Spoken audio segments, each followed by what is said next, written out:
Okay, hey, what's up, guys? It's Jamie. It is Sunday.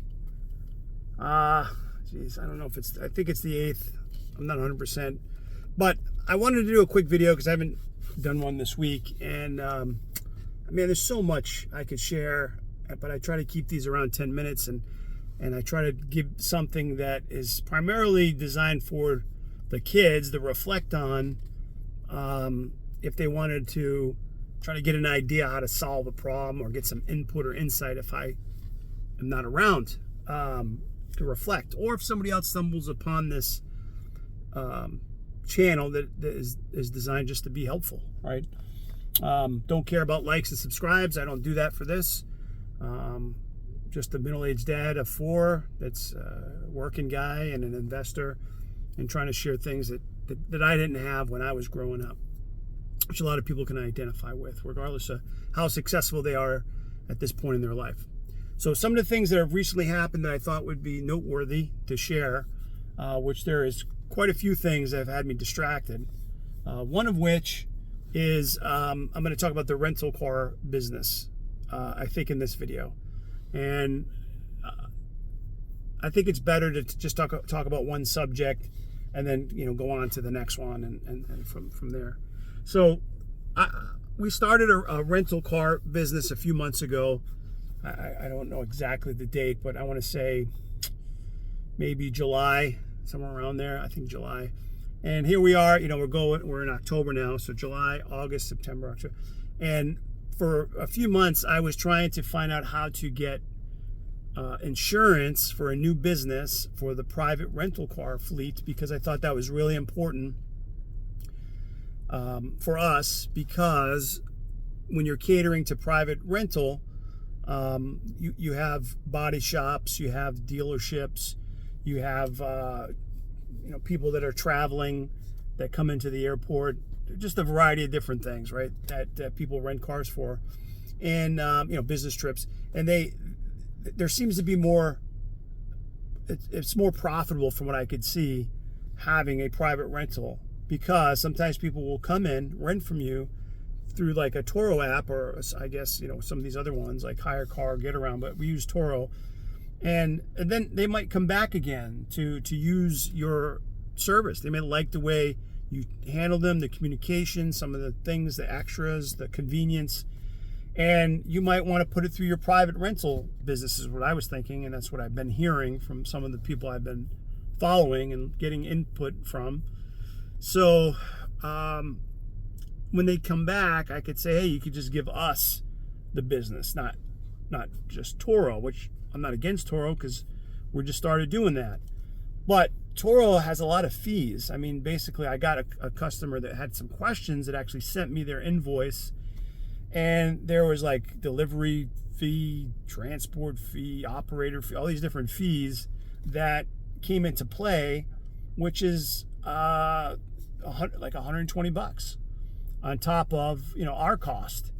And when I asked Turo, why are you charging the customer this and this, because the customer was asking me, the guest, and they said, that's how we keep our site up. It's just the cost of doing business, for using our platform.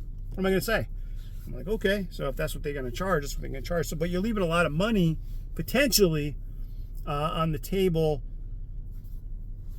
by not having a private rental. So I really wanted to have that in place from the beginning. But the problems that I ran into, the challenges, which I haven't given up, is some of these cities where I am, they don't allow for new rental car businesses that are convenient for me to put up an office. And then once you get there, you can't just open up a business. You have to have a license of occupancy. Sometimes you need a special permit. You got to go in from the board. There's a lot of steps that you have to go through to get to that point. And it may take weeks, it may take months. And so we decided, London and John and I, that we were just going to go ahead and launch with Turo and figure out the other stuff later, because we want to get these cars that we have making money. So as I do this video, we have 3 cars listed. We have 2 more to put up, and so that will give us 5 cars. And what I've learned this first week or two is, one, you have to be really available for the guests, because a lot of the people that I'm seeing booking a car are from the Boston, from the international, the airport. So I would imagine that would apply wherever you are in the country. John's going to open an office up where he is in Texas, and there's a few areas there we want to do it, but we're focusing here first. So in the Boston, New England market, the Logan Airport is the big one, right? There's some other ones not too far away, like at TF Green in Rhode Island. You got Manchester, New Hampshire, and a couple smaller airports surrounding. But that is the most highly visited or traveled airport, from what I can understand. So if you want to be in the space, you kind of have to, or you should be, getting involved, being available for those people, because you got people that come in, I need a car. They're looking for economy, they're looking for convenience, they're looking for availability. Some are willing to pay, like if we do a delivery fee, up to this point I've been charging $120, which Turo adds another 40 something bucks on top of, so it's basically $160 to put it in their, conveniently in their hand, right when they get off the plane. Versus if they take an Uber, which is going to take them at least an hour, between getting the Uber, jumping on, going through traffic. It's probably around safely an hour, maybe longer in some cases, but around an hour. And you might save half of that, I would think, to get to the car if it's at our office, so to speak. Now, we have plans. You can have all kinds of plans to say stuff like, oh, we're going to do this and we're going to do that. You back up a little bit here. The sun's getting in my face. We're going to do this, we're going to do that, but you got to start with where you are, right? Like a lot of the things and problems that I've come across, I figured it out either through failure or, just through rationalization or communication with other people in that space. I joined a group just to give it a shout out. It's called American Motors, and I'm not sure which is the parent, but it's called You Can Rent Me. And American Motors, they're tied together, and there's a big host there named Brandon Bartron, if I'm saying his name right, who is the second that I know largest Turo host in the country. Now, I watched him a few times. I reached out to him. I got his cell phone. I messaged him on social media. He responded, and I've had a few pieces of dialogue. Now, him and I are buddies. We haven't talked yet, but as far as like on the phone, I did book a program that he was going to launch, pre-launch, and I got a 50% discount on it. And man, it's a lot of great information. It's basically a blueprint to how we started and every step. Some of the stuff I already knew and figured out through just trial and error, and some of the other stuff I was like, oh, well, that's useful. And it made me think of the business that I'm in. I'm like, wow, I could do something like that.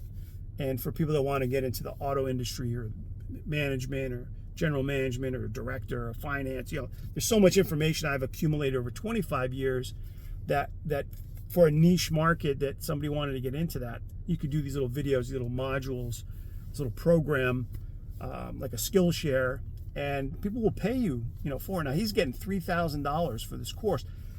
Not everyone can do that. Some people can, some people can't. But I will tell you this. Anything that you want to do, if you want to become a certified trainer, if you want to become a nurse, if you want to become a plumber, whatever it is, there is some training that's involved. There'll be some sacrifice that you make, and sometimes there's an education that you need to get, and a tuition that you have to pay to get that degree, that diploma, that certificate, or whatever it looks like.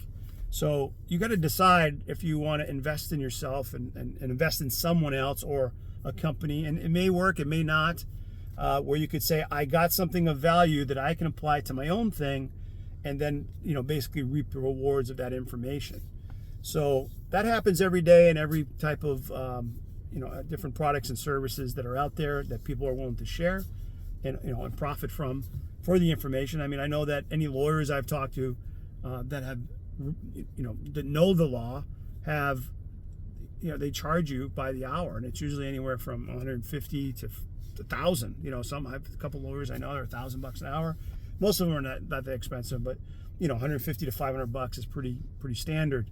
And you're paying to get information about a specific thing. You know what I mean? It could be tax law, it could be real estate, it could be a divorce, it could be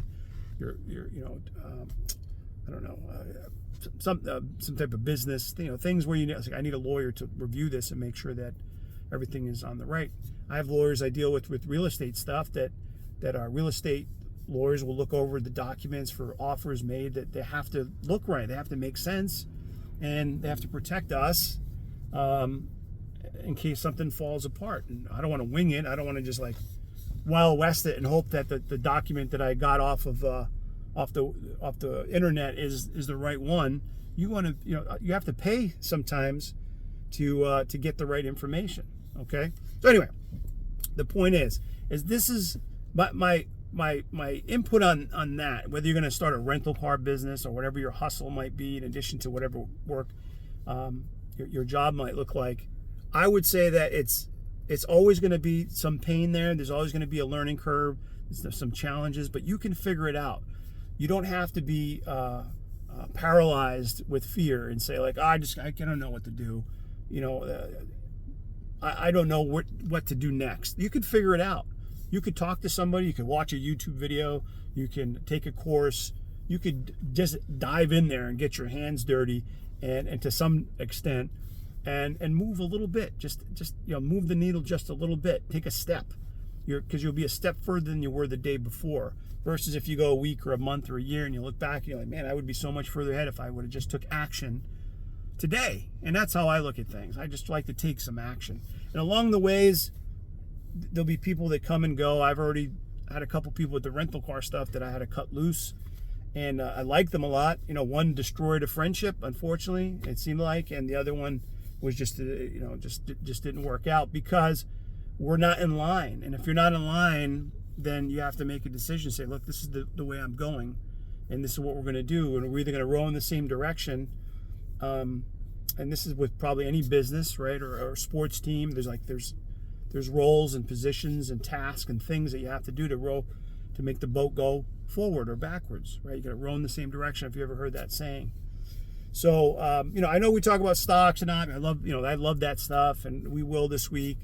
And I'm not, again, this is not about becoming a rental car Turo channel or anything like that. I'm just saying that this is something I'm doing where I took some of our money, invested in some cars, which I'm very familiar with autos, and we're, building up this fleet because there's a need. There's people that need a car that come in to visit and do business and whatever the tourist thing or whatever might happen. And I'm like, oh, there's a need. And if it's profitable, where I could say, all right, I think this can make some extra money, and it doesn't consume me, because I'm very good at, for me, at adjusting, like making adjustments and say, okay, I need to tweak this. I need to make this more efficient, delegate a task here and see if this person can help here.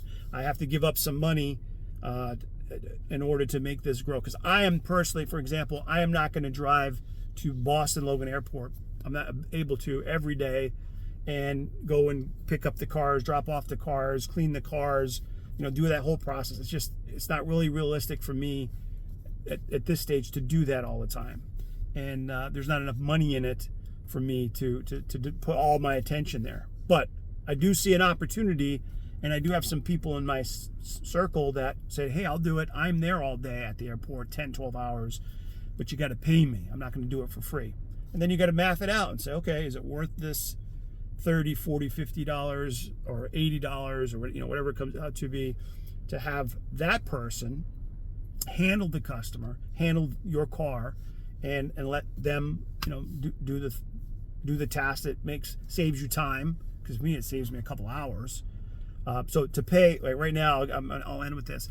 I have a husband and wife who do this full time. They manage about 25 to 30 cars, and I've known them for about a year or so, a little longer. They've detailed some cars for me, and they're like, hey, let us know if we can help. So I have them helping me deliver some cars. I'm working that out because they're up there. I still have to get the car to them. They still have to pick it up, and they're charging me about $85 round trip, like to deliver and check in the car. And I have to make sure there's enough margin there just to cover the expense, right? Because I'm okay with that, and because it saves me time. And if I can tweak the cost of that so that the cars are still getting booked and I'm covering their fee, I'm winning, because the car's getting booked and we're growing our fleet and our reputation and our brand, and I just can keep adding. To me, that is my perspective, and that is the strategy that we're going to take to scale, because I don't want to have just 5 cars. We don't want to have just 10 cars. We don't want to have just 25 or 50. I mean, we want to get to 100 cars minimum by the end of next year, right? If that's possible. I think it is, but you're learning as you go along. And to me, it's just another plate spinning in your life. And as you're trying to manage your family and whatever other things you have going on, the sun just keeps creeping up on me. As you're trying to manage different things in your life, like for me, I went to the gym this morning, which is, I don't know, you can't see it behind me, I don't think, but I went to the gym this morning. I didn't feel like it. I very rarely ever feel like it, but I go because it needs to be done. I got to get it done to feel better about me, to stay healthy. And I'm still going to die. I'm still, going to get older, right? No matter what. But I want to try to take as good as care of myself that is possible, so that I'm around for my kids, so that I am not debilitated and able to function as long as I can, because that is something I really want, but I don't always feel like it. So the same thing with these businesses. Everybody wants to have the success and the money. They're like, I like what you're doing, but you got to understand there is a process that might be painful to get there. And it may take weeks or months or longer, and you got to decide if you're going to be committed to whatever that thing is. So I know this ran a little longer, but that was my thought this morning, and I figure like it was a little bit due, and that is my thinking out loud for Sunday. But I'll have some other stuff to talk about this week, and I apologize for the lapse over the week. All right, I hope you guys have a great weekend. I'll see you next time.